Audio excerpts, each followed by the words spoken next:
I have flat feet, so this applies to my flat feet people. This can also apply to if you have very high arches. But first, you start in this flat foot position, and I'm going to activate my big toe, and I'm going to drag my metatarsals, or my big toe and my other toes, toward my heel to create a false arch. Okay, now once you've done that, you've stacked at the foot and the ankle. But now, the second thing is you're going to extend the knee, like so.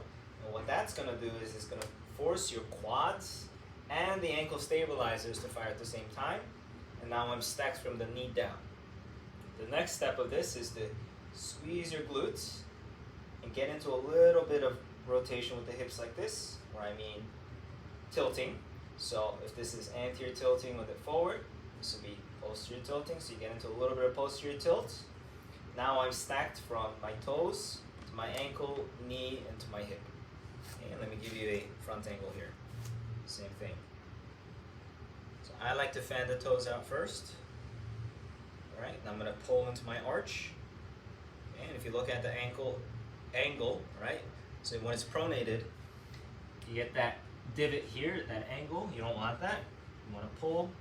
Now it's the sides of your tibia and your fibula, nice and stacked with the foot underneath. Okay.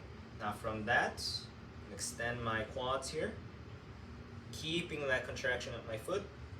Now I'm going to get into some hip extension. That's it. If you want to go to level 2, you're